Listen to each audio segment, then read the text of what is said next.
제22대 총선이 67%의 투표율로 마무리됐습니다. 지난 21대 총선보다 0.8%포인트 높고 32년 만에 최고치를 기록했는데요. 당초 방송 3사는 투표 종료 직후인 오후 6시 발표한 공동출구조사에서 민주당과 비례위성정당인 민주연합이 178에서 197석을 가져갈 것으로 예측했습니다. 여기에 조국혁신당이 12에서 14석을 확보할 것으로 예상하며 범야권 의석수 합계가 200석 이상일 수도 있다는 전망이 나왔죠. 하지만 선거 결과는 출구조사와는 다소 차이가 있었습니다.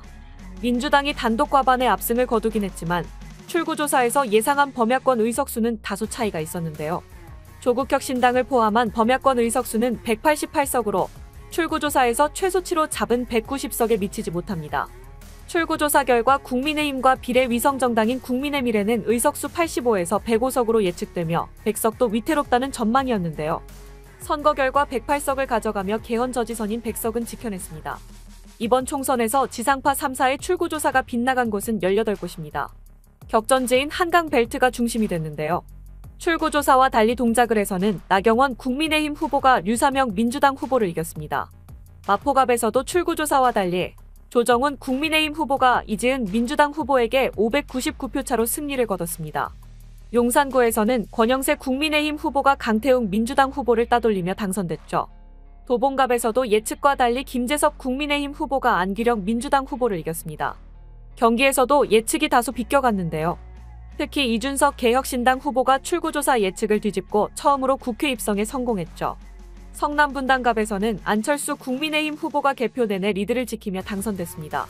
성남 분당을에서도 김은혜 국민의힘 후보가 예측과 달리 승리를 거뒀죠. 부산 경남에서는 6곳에서 민주당의 당선을 예측했으나 모두 국민의힘이 의석을 가져갔는데요. 이 밖에도 출구조사가 빗나간 18곳 중 16곳에서 국민의힘이 예측을 뒤집고 의석을 차지했습니다.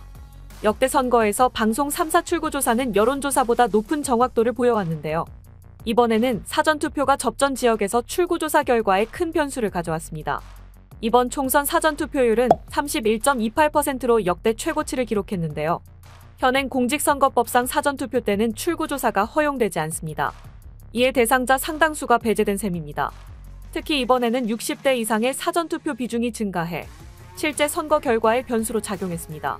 중앙선관위에 따르면 사전투표에서 60대가 314만 1737명으로 전체 연령대 중 가장 많은 비중을 차지했는데요.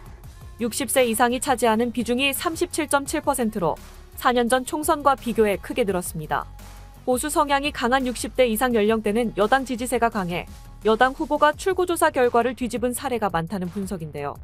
이번 출구조사 사업비로 지상파 3사가 총 72억 8천만 원이라는 거액을 들인 것에 비해 정확도가 떨어진다는 비판을 받을 수 있을 것으로 보입니다.